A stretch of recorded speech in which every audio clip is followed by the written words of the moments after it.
জয় নিতাই জয় হরি হরি বল। হ্যাঁ, ভিতরটা একটু ভরাট করে দিন। জয় নিতাই জয় গো হরি হরি বল। একটু চেষ্টা করুন। হ্যাঁ, ভিতরটা একটু ভরাট করুন। হ্যাঁ, মনিটর একটু দিন। রাধে রাধে হরি হরি বল। জয় নিতাই জয় গো। সমবেত ভক্ত মন্ডলী এবং আমার ভক্তিমতী মায়েরা, আপনাদের সকলের শ্রীচরণে জানাই আমার ভক্তিপূর্ণ প্রণাম। প্রণাম জানাই রাধা গোবিন্দের শ্রীপাদ পদ্মে। আমি প্রণাম জানাই এই মহতী অনুষ্ঠান, যাদের শুভ মানসিকতায় নানা ধরনের কর্ম প্রচেষ্টার মধ্য দিয়ে আজ আপনাদের এখানে যে ভক্ত বৃন্দাবন রচিত হয়, এই মহতী অনুষ্ঠানের পিছনে যারা সার্বিকভাবে যুক্ত আছেন, আমরা কবি দলের পক্ষ থেকে সকল সদস্য বৃন্দকে প্রণাম জানাই। তবে বেশ গত বছরও এসেছিলাম, এবারেও আসতে পেরে সত্যি নিজেকে ধন্য মানি। হঠাৎ করে গতদিন মাননীয় সুনীল বাবু ফোন করলেন, দাদা আপনি ফাঁকা আছেন? আর ওনার তো একেবারে সরাসরি কথা, আউন লাগবো,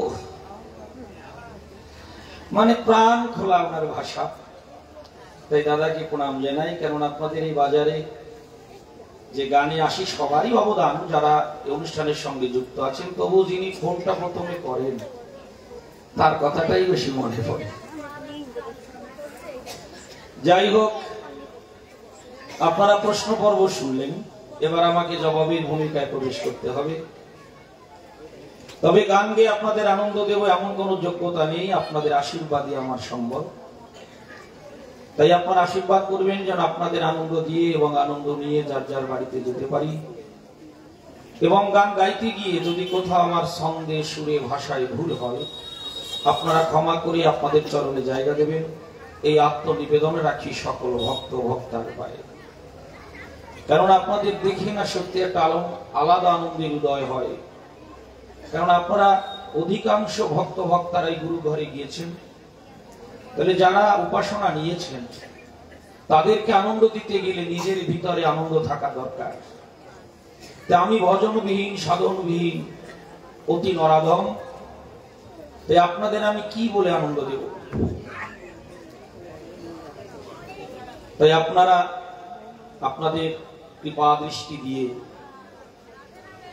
সেই কৃষ্ণ ভক্তা মীরাবাইয়ের সেই কৃষ্ণ কথা আপনারাই শ্রবণ করবেন। এইবার সবাই মিলে একটা ধ্বনি দিয়ে তারপর আমি আলোচনার মধ্যে প্রবেশ করি। রাধে রাধে।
মত্ত রূপার সনাতন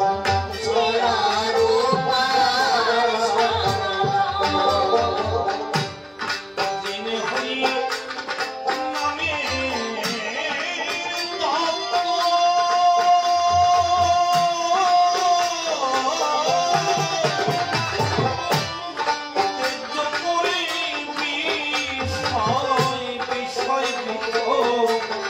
সদা হরি নামে মত্ত রূপার সনাতন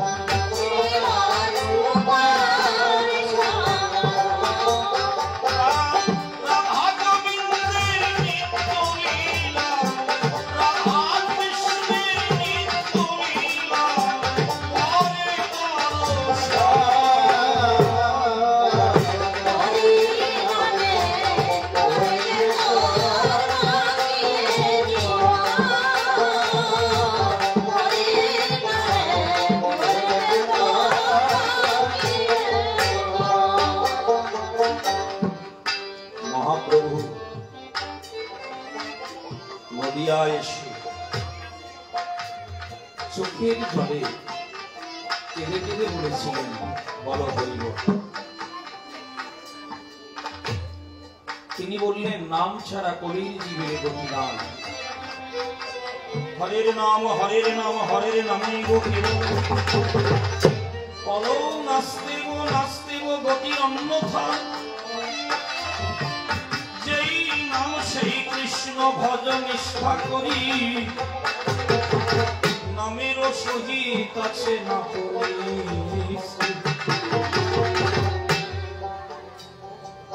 আমাদের অনেক সময় প্রশ্ন জাগে কোনো না কোনো জায়গায় কৃষ্ণ নাম হচ্ছে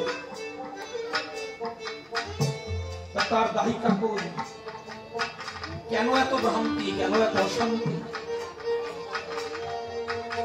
নাম করার মতো কি করি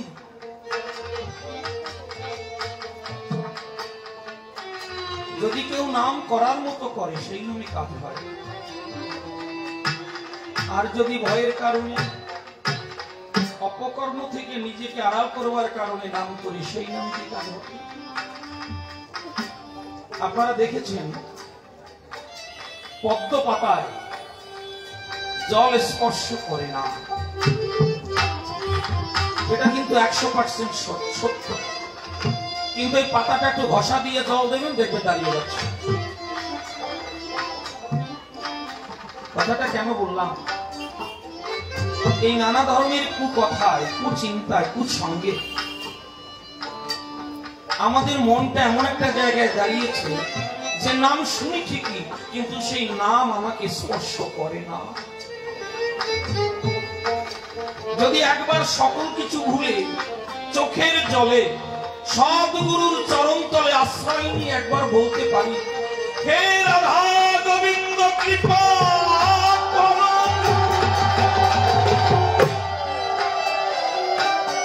আমার সকল অপরাধ ক্ষমা করে গৌর হরি তুমি কৃপা করো তখন বোঝা যায় নামের কি মহিমা। কত বড় রাজপদে থেকে রূপ গোস্বামী সনাতন প্রভু রূপ গোস্বামী সনাতন গোস্বামী সবাই চলে গেলেন বৃন্দাবন। তাই তো কবির গান জেনে হরি নামে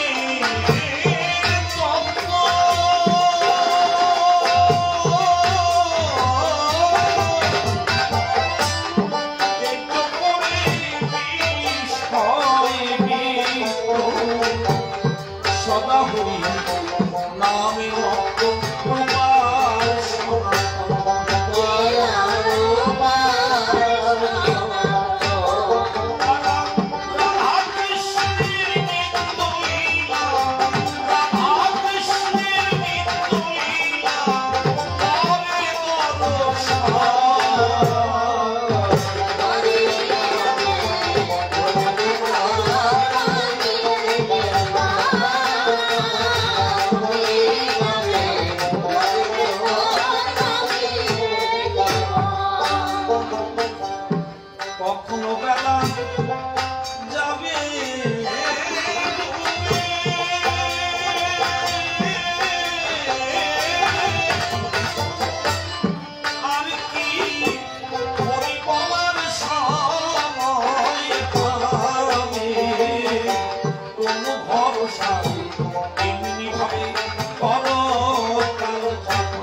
গুরু ঘরে না গেলে বোঝা যায় না।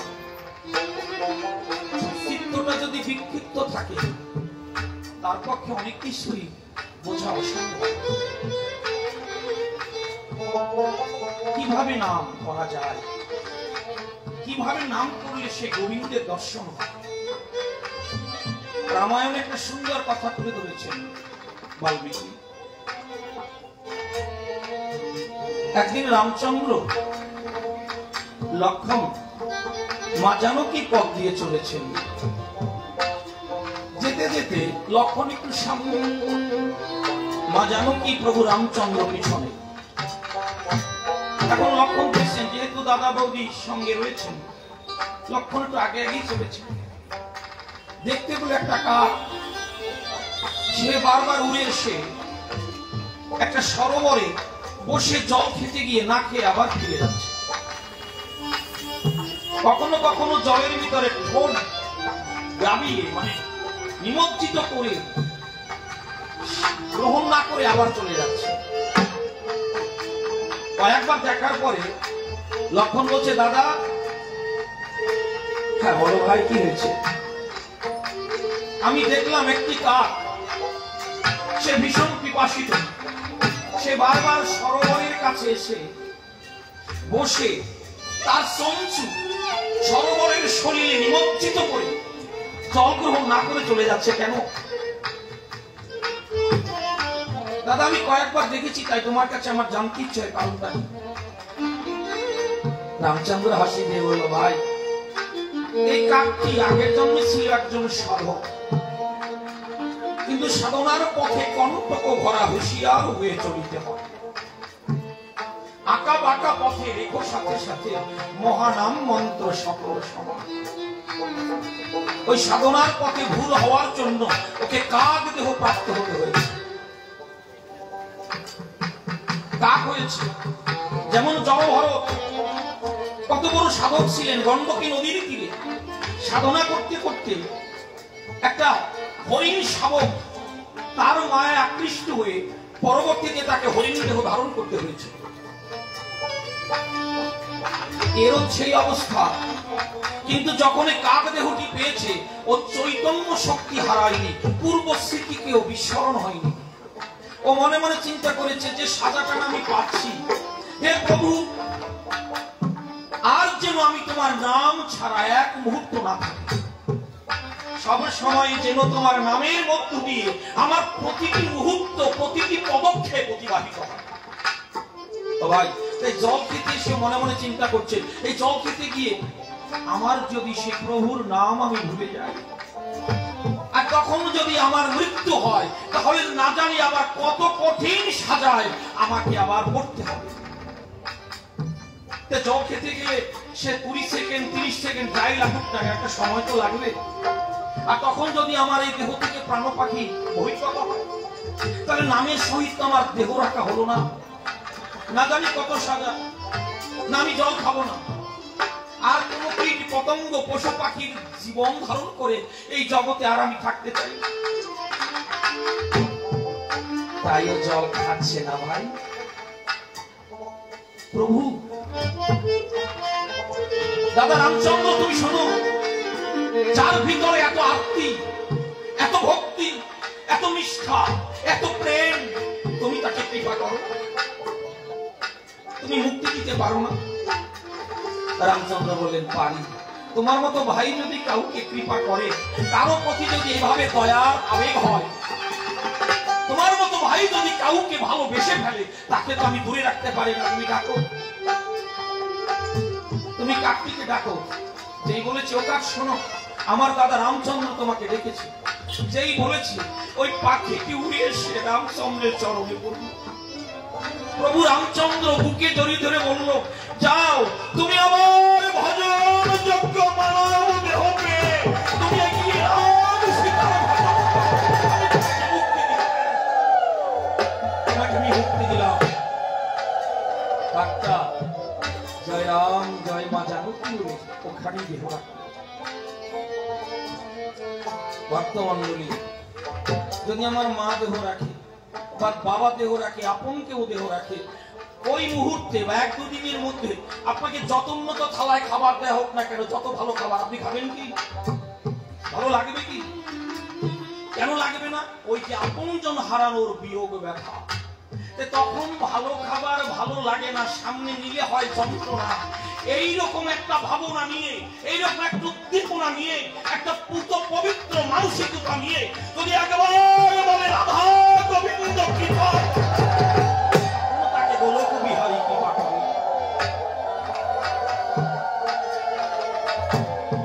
আমরা অনেক কিছু জানি কিন্তু নিজেকে একটু সংস্কার করি না।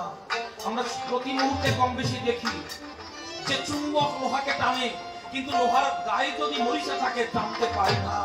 ওই মরিচা যদি কেউ ভেঙে দেয়, যদি দূর করে দেয়, তখন লোহাকে টানতে পারে।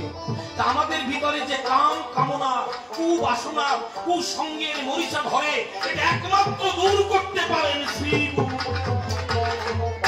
এই জন্যই তো বলা হয় গুরু কৃপা হি কেবল। যাগ যজ্ঞ ধ্যান তপস্যার ফল,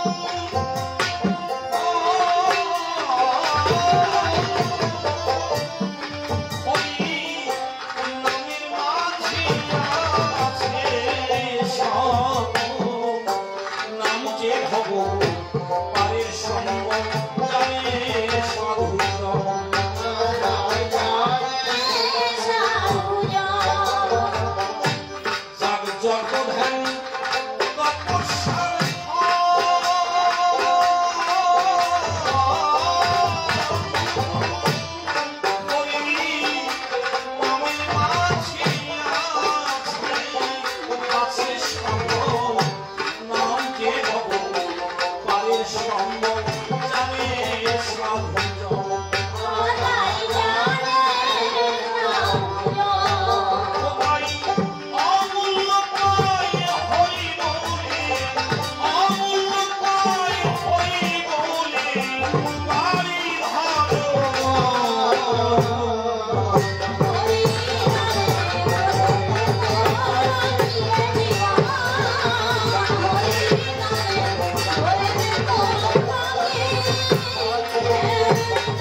গোবিন্দ বন্দী যত ভক্তবৃন্দ, যার শরণে প্রেমানন্দ জাগিরি মাঝে, বন্দী ব্রজেশ্বরী রাধা নাচ।